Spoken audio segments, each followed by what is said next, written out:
Good day, viewers. I am Jade Brown, Communications Officer for the St. Jude Hospital Reconstruction Project.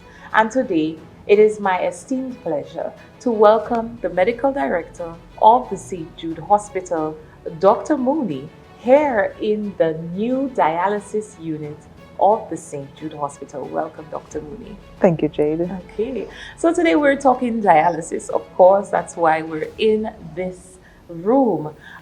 Dr. Mooney, our aim is to show the public not just what construction is happening or how the construction is progressing, which it is, but we also want to talk about the clinical side of things. So we decided to begin with dialysis after extensive conversation with yourself and the CEO of St. Jude, of course. Let's talk a bit about the dialysis unit. What are your thoughts as you enter? Thank you, Jade. And thank you for this opportunity to be here with you as we engage the public and try to build some momentum as we head towards the opening of St. Jude Hospital. And in answer to your question, it is such a beautiful thing to walk into this dialysis unit today. It is spacious, it is airy, it is bright, it is full of promise. So it was definitely heartwarming to be able to walk through this unit to get today. Like I said, it just holds tremendous promise, and I'm so looking forward to being able to operate out of this unit. Excellent. Now, why is dialysis so important to the population? Okay, so let's take it from the very start. And dialysis is a form of what we call renal replacement therapy or kidney replacement therapy, which is something that is offered to persons who have been diagnosed with end-stage renal failure or end-stage kidney disease. And that is a condition which happens when the kidneys are not able to function in the way that they should. So the kidneys are two organs that are located in the body, and they play a very fundamental role in maintaining our health.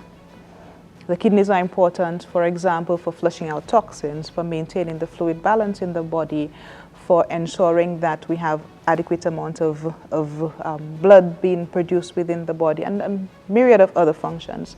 However, for some persons, owing to various reasons, there may come a point where the kidneys no longer function the way they should. And then we have to find an alternative method of providing that function. So we resort to external means. And one of these means is dialysis, whereby you have machines functioning as an external kidney of sorts. So it's functioning as a kidney outside of the patient. Okay. And is this an issue that is widespread in St. Lucia? Can you paint a picture as to the state of affairs as we discuss dialysis or renal failure in St. Lucia? The burden of health in St. Lucia is predominated by non-communicable diseases, which are high blood pressure, diabetes, and chronic kidney disease.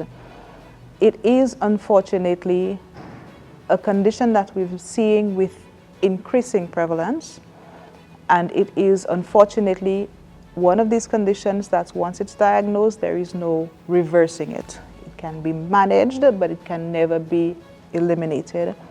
So we are seeing an increased number of persons being diagnosed with end-stage renal disease. So it means that we have a very high demand, unfortunately, for dialysis services on island at present. What challenges has the hospital faced as it pertains to dialysis? As it stands, we have 8 dialysis chairs. We run a service which goes 6 days a week and we do 3 shifts starting from 8 o'clock in the morning. We function continuously. Despite that, however, we still have a waiting list at any given time of up to 16 to 18 patients waiting to get into the service. What it means is that persons who are newly diagnosed may not be able to get into the service as soon as the service becomes necessary. It means, therefore, that we have a delay in starting treatment, or in some instances, persons would have to source these services from outside at a cost. So that has been one of the major challenges that we have. With our existing circumstances, we have limited space within which to expand our services. So therefore, our capacity has been forced to remain at 8 chairs. So that is one of the major reasons why we're looking forward to being able to function in this new space where we would have more capacity. So we're looking at double the capacity, as a matter of fact. So we're looking at 16 dialysis chairs here at this new site. So that's one of the major challenges that we would be able to overcome. In addition to that, because of the limited space, we have, of course, limited privacy. Patient comfort is not as ideal as we would like it to be, all of which would be solved when we come into this beautiful, spacious unit. And of course, there are 2 private rooms as well for that. Yes. So what it means is that in addition to serving our population, our regular users, we also have the capacity to offer private services. So we have the private rooms.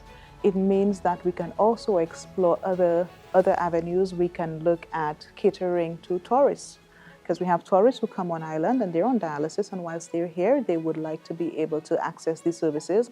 And as it stands, this may be one of the limiting factors. We also have persons, St. Lucians residing abroad, who are on dialysis and require continuation of their services whilst they're in St. Lucia. So it means that we would be able to cater to these persons as well when they're on island. So in addition to adding the comfort, we also have the capacity to expand the scope of our dialysis services.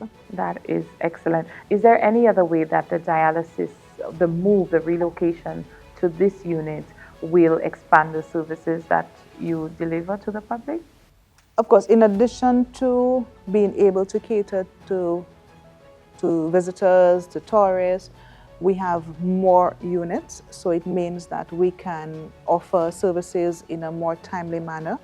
We can also look to bringing persons on at an earlier stage, because we have our nephrologists. So that means that we're offering the nephrology service. And it means that persons who are diagnosed with kidney failure, even before requiring dialysis, can come on board. So hopefully, in so doing, we'll be able to slow the progression of the disease and thereby reducing the number of persons who ultimately require the service. So that is one of the avenues that we are looking to expand on as well. Okay, excellent. So for someone who has not been to the new facility, many people haven't, aside from the contractors and the workers and the healthcare professionals associated to the St. Jude Hospital, how would you paint a picture of this new facility to your end users? How shall I describe this, Jade? It is spacious. It is airy. It is bright. The colors are serene. We have a lot more space. So we're looking at patient comfort. We're also looking at more privacy. We're looking at a space where persons would feel not only safe, but comfortable and relaxed. As you know, dialysis is a treatment that lasts up to 4 hours. Therefore, and you have persons who are sick, so they appreciate the ambiance. It makes a difference in their state of mind, in their overall well-being. So when persons walk into this unit, which is so much more spacious, like I said, it's airy, it's comfortable, it enhances your overall well-being. So I think that it is definitely something that our users would be very grateful for. I think they will be very appreciative of the new service, the new unit, and I think the wait would have been justified. Yes. We've heard a lot about healthcare reform. How would this new center affect the wider community when we think about an improved healthcare service nationally? So when we are able to cater to more persons in a more timely manner, the expectation would be that we can improve overall outcomes. It is expected that we'd be able to reduce complications from renal disease. It is anticipated that we would be able to reduce hospitalizations, and even with hospitalizations, we could reduce the length of stay. So that improves our overall outcomes. In addition to that, when persons are referred to the service, to the nephrology service, it means that we would be able to help them, like I mentioned earlier, to avoid the progression of the disease ending up in their requiring the service. In addition to that, we also want to do a lot more health promotion, because renal failure is oftentimes the result of complications of chronic diseases, hypertension. For example, almost 80 to 85% of renal failure patients are hypertensive, some of which develop as a complication of hypertension. So what we want to do is that we want to increase our ability to do more health promotion and to do more prevention, so that we can target persons when they start showing early signs of renal impairment, to treat it, to control these underlying conditions, so they do not end up requiring the service, so that they do not end up in end-stage renal failure requiring dialysis. Okay, understood. Now, let's talk about a bit about the move. How is the hospital preparing staff and patients for the transition into this new facility? On the ground, we have commenced a thorough review of all our processes. So we want to ensure that when we move into this new space, we're moving with processes that are efficient. So we've commenced a review of all of our clinical processes. We are engaging our staff, and our staff have been involved in, for example, as we have progressed along the course of this project, we've engaged staff in determining, for example, the equipment. We've engaged them in selecting or making recommendations on what the most appropriate equipment would be. We've engaged them in determining how best the processes should be. So at this stage, we're anticipating that we start the onboarding process, we start our move readiness. So we're bringing persons into individual spaces so that they can look at their services and see how it is that we're going to transition from the old site to the new site. From our current site to our new site. In addition to that, as we approach the move, we would be engaging our patients, because we want our transition to be as seamless as possible. So we will be engaging the public to let them know what the new services would look like, how it would be best to access the services, etc. How would you advise the public to protect themselves against NCDs, particularly renal failure, kidney disease? We are very excited that we have increased capacity here at the new St.Jude Hospital. We are excited that we would be able to serve more persons, in a more efficient manner. However, and I mean, that is why we exist to serve, and we're delighted to be able to do that. However, prevention is always better than cure or treatment. Therefore, it is incumbent on every single individual to put the effort and make the emphasis to ensure that they protect their health. We cannot afford kidney disease.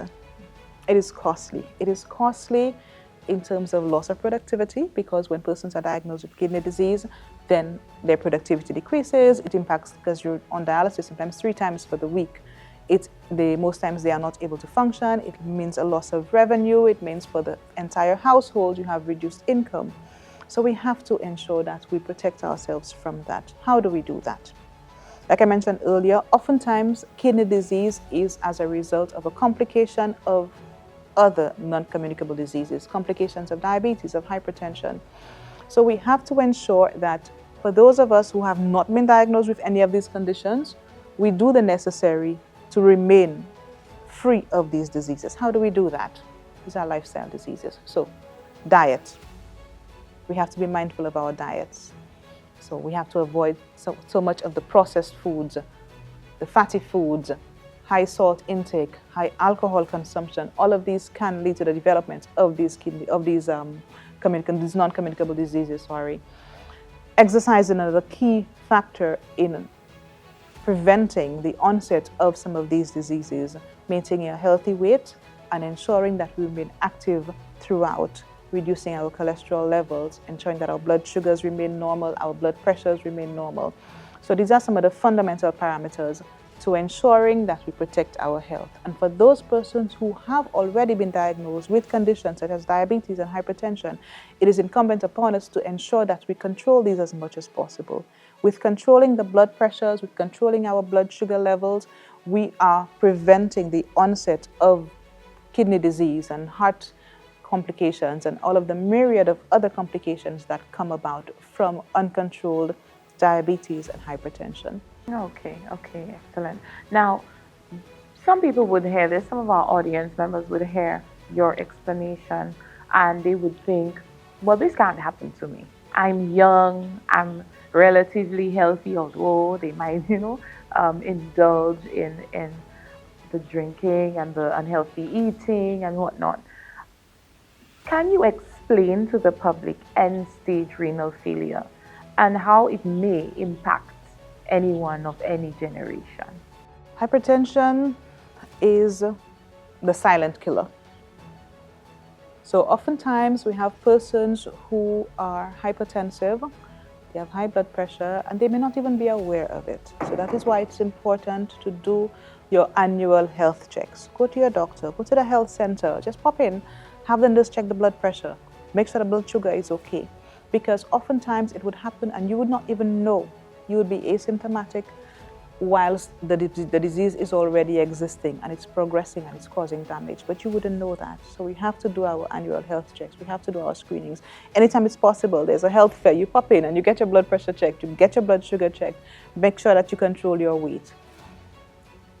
When these conditions are diagnosed, these are chronic conditions. So these are not conditions that you would treat for a month and have them go away. Oftentimes, because of the side effects from the medications, the inconvenience, the cost of the medications, persons do not adhere to prescribed treatment regimes. So, you might be hypertensive, or you might go to the doctor one day, you have a little headache or something, and the blood pressure is high. The doctor tells you, you need to monitor it. You figure, it's just because I was having pain or I was stressed out, the blood pressure was high. So we ignore it. But it stays there, it persists, and the damage keeps getting done. And like I said, it would be completely asymptomatic until something else happens, you're involved in an accident or a fall or something, and then you pull up to the hospital only to realize that your blood sugar is 400 or it's really high. At which stage it takes a process. Persons may be in denial. They figure that, like you rightfully said, it cannot happen to them. That was just a one-off, and everything will go back to normal once everything settles and they're back to their normal routines. But end-stage kidney disease, it can progress unto the point where it becomes symptomatic, at which time it is normally advanced. What would you feel? Fatigue. The kidneys produce a substance which triggers or it stimulates the production of red blood cells. When the kidneys aren't functioning properly, the blood levels drop, so they become anemic. So that might be one of the ways that it can be diagnosed. Persons feel tired, they feel pale, they go to the doctor, they realize the blood count is low, then you do the kidney function, you realize that the kidney function is not what it's supposed to be.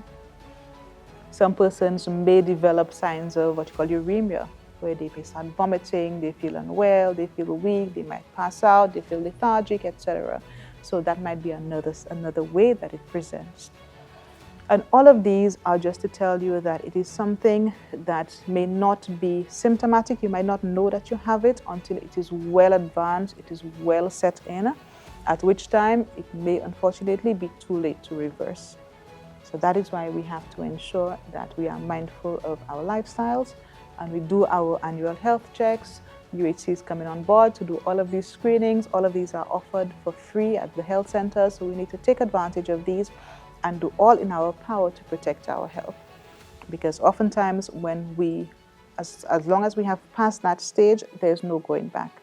And it is a costly feat, unfortunately, not just in terms of the cost of the services, but also the implications that it can have for any individual on their lives. And not just the individual, their family and the society at large. And finally, Dr. Mooney, what are your parting words? What would you want the public to take away from this interview as they view for the first time the dialysis unit of the new St. Jude Hospital, as they learn more about kidney disease, renal failure, and as they also learn about the services that they can expect, the expanded services that they can expect here?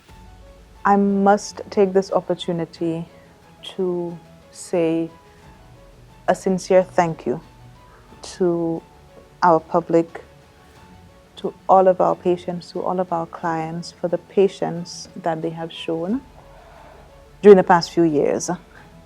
As we are nearing the move, please rest assured that we remain committed to ensuring that when we move, the services that would be delivered would be of the best quality, highest quality possible. And we want to ensure that when we move, our patients know that they were appreciated, they were valued, so that we can continue to serve them in a true spirit of excellence. Whilst we are excited that we have an expanded facility, increased capacity, we want to encourage our patients, our public, to partner with us to ensure that we protect our health, that we come in. We are here to serve you. Come in early. Let us do the necessary to ensure that we preserve your health, that we remain as true partners, serving you, empowering you to ensure that overall we remain or we become a healthier nation. So we look forward to this move. We look forward to being able to serve you from this lovely facility. And as always, we are your committed, dedicated healthcare providers of excellence. Thank you so much, Dr. Mooney. There you have it, ladies and gentlemen, the end of our very first interview, where we speak on the clinical side of the St. Jude Hospital reconstruction project. As Dr. Mooney said, we are looking forward to that fateful day when the doors are open, but do allow us to take you on this journey where you can become aware of the services, become aware of the standards and what to expect when you enter the gates of the St. Jude Hospital facility. Thank you so much for joining us, and do look out for another interview very soon.